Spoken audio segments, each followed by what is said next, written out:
Hola a todas, yo soy Natalia Muñoz Maya, soy aspirante a doctoranda de la Universidad de Sevilla y bueno, en primer lugar me gustaría agradecer al comité organizador y a las directoras del Congreso por darme la oportunidad de estar hoy aquí y por habilitar esta gran herramienta para que podamos participar en esta actividad también las personas que por desgracia no podemos estar en Oviedo durante los días del Congreso.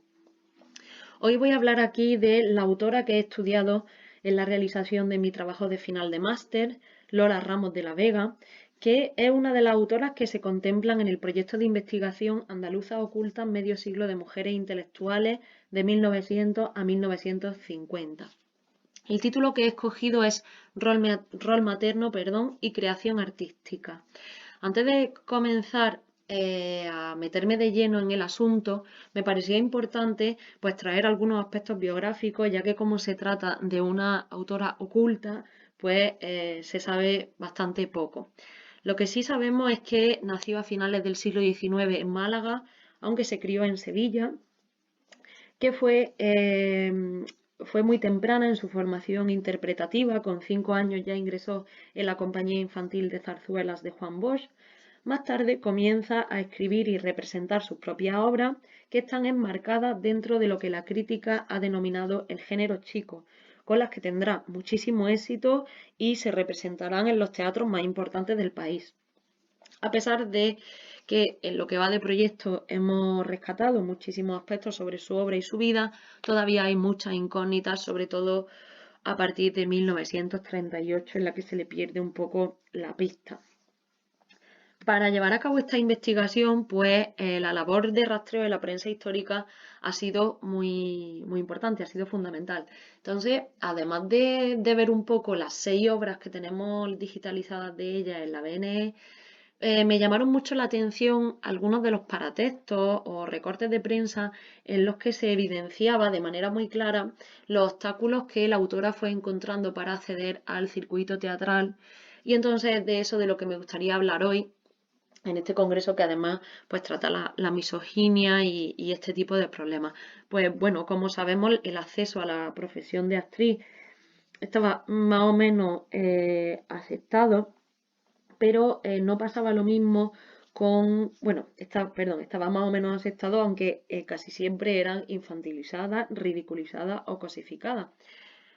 Pero bueno, lo que más complicado era acceder a otros puestos que requirieran de una mayor intelectualidad, entre comillas, es decir, pues las dramaturgas, las diseñadoras escénicas, empresarias, impulsoras de nuevas teorías o prácticas escénicas, etcétera. Entonces, a esta dificultad del sistema hay que añadirle, como siempre, el silencio histórico que extinguía las voces de las predecesoras y que, por tanto, conducía a esta autora a un estado de soledad. Entonces, me ha parecido interesante traer aquí esta anécdota que Lola Ramos de la Vega cuenta. Bueno, llegada a este punto me parece interesante e importante señalar, siguiendo a Serge Salón, que incluso las anécdotas, los testimonios, los relatos de vida que nos proporcionan información sobre las mujeres de los escenarios españoles están escritas por hombres, como esta misma que aparece firmada por un J.M. Soler.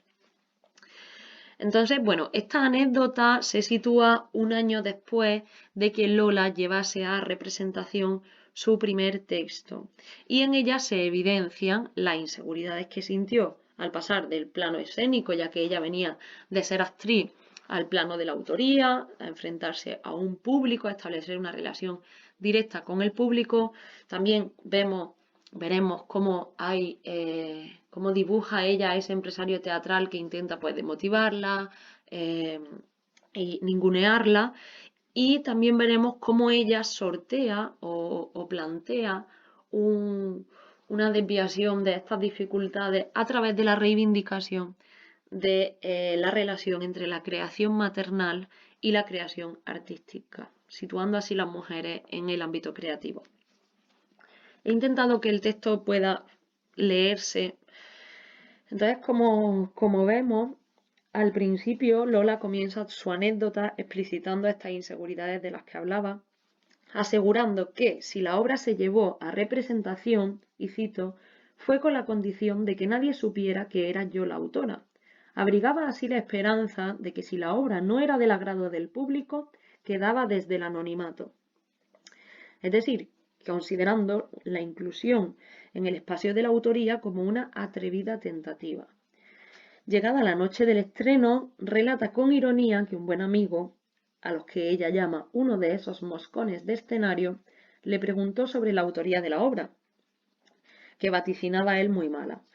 Entonces Lola responde titubeando y cito: "No sé, no puedo dar mi opinión", y en un arranque maternal añadí vivamente: "Es bonita", arrepintiéndome después de aquel justificado desahogo. Es decir, con ese arranque maternal, Lola Ramos de la Vega lo que hace es reivindicar el rol materno, que en esta ocasión da lugar a otro producto, que es la obra literaria. Así que, siguiendo a Vázquez, Lola Ramos de la Vega plantea la creación literaria de inicio a fin como un asunto de maternidad y por ende como algo que sí compete a las mujeres.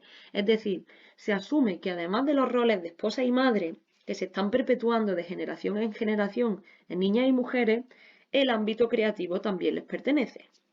La conversación sigue y este buen amigo, entre comillas, le asegura que según sus noticias la obra parece bastante mala y que él, junto a otros, irán a reventarla. Y añade: ¿qué padre niega a un hijo? A lo que ella responde: Dios mío, qué mal me sentaron las palabras de aquel amigo, qué nochecita pasé. Finalmente la obra es un éxito y al final el público, cito, llamaba insistentemente a los papás de la criatura. Así que la autora en esta anécdota de prensa y a través de su discurso plasma la concepción de la creación maternal en relación a la actividad literaria para sortear, pues bueno, estos obstáculos que se encontraban a la hora de acceder. Podemos decir entonces que Lola Ramos de la Vega es una inversora del orden simbólico patriarcal, el del padre, en el que, siguiendo a Muraro, se cuida el amor entre madre e hijo como su bien más precioso, pero en una cultura en la que el amor de la madre no se enseña a las mujeres. Se muestra a la madre como vector de cultura y lenguaje, pero un lenguaje que, vuelvo a citar a Muraro, aprendemos no solo como algo adicional ni separado, sino como parte esencial de la comunicación que tenemos con ella. Ahora vamos a pasar a otro paratexto, que es una dedicatoria de la primera obra que publica esta autora, La Estoca de la Tarde. Como principiante en este mundo tan masculinizado, Lola Ramos de la Vega podría haber hecho como era común, pues podría haber dedicado su primera obra publicada a un gran empresario teatral y así pues intentar penetrar de alguna manera en esta industria, pero toma la decisión de dedicarle su primera obra a su madre. Esta obra la publica un año después de esa representación, es decir, un año después de esa anécdota. Esta dedicatoria probablemente habría sido pasada por alto por parte de los estudios literarios de corte más tradicional o simplemente se habría indicado la destinataria de esta, pero desde la mirada de los estudios de género es muy interesante. En primer lugar, porque Lola Ramos de la Vega se mira a sí misma como un sujeto creador. Se expresa aquí su deseo de actividad, de creatividad y de profesionalización, además de reivindicar su genealogía femenina. Comienza diciendo que él ha escrito a su madre una zarzuelita. La elección del diminutivo podría deberse a cuestiones formales, ya que la obra es una zarzuela en un acto, pero también, y es lo que vemos más plausible, es una muestra de modestia de la autora, temerosa de los juicios culturales que pudiera recibir de esta crítica patriarcal, que era, pues, como podemos imaginar, poco benévola con las escritoras del teatro. También nos cuenta que el éxito provocó en ella muchísima alegría por su madre, a la que dice que pensó en dedicársela desde el primer momento, reivindicando una genealogía femenina que, en contra de una opinión completamente misógina, de que el ingenio y la capacidad de creación es masculina. También valora a su madre como transmisora de la lengua, el instrumento con el que realiza sus textos y la cultura y de esta manera la aleja de su posición en el esquema tradicional de la familia, es decir, la aleja de ser simplemente madre y esposa. Otra cuestión importante desde mi punto de vista es el deseo de trascendencia. O sea, Lola quiere que el nombre de su madre, no en el sentido estricto de Doña Dolores, sino el lugar que ocupa su madre, es decir, querida madre, quede estampado. La autora quiere que perdure este reconocimiento, que permanezca para siempre, y además le da un lugar privilegiado, que es en la primera página de su primera obra publicada. Y cito, tu nombre quedará estampado en la primera página, que sin duda será la que tenga más valor, confiriéndole así más importancia a esta página incluso que al texto teatral. Entonces, este deseo de preservación que en un ámbito reservado para hombres, pues nos resulta muy interesante. También en el momento en el que le dice a su madre, ojalá todo lo que produzca, si es mucho como si es poco, se lo gaste o esté con felicidad, es muy interesante ya que se concibe a sí misma como escritora profesional y considerando la escritura como el medio de supervivencia y de independencia económica. Entonces, bueno, pues podríamos concluir que Lola Ramos de la Vega sortea todos estos obstáculos de una industria pues fuertemente patriarcal y masculinizada a través de la reivindicación de su genealogía femenina, en concreto de su madre, y de la inversión del orden simbólico patriarcal. En los demás paratextos seguimos encontrando en su obra muchísimas referencias a esto que sería interesante pues seguir estudiando. Aquí hay una bibliografía y pues nada, hasta aquí la ponencia. Muchísimas gracias.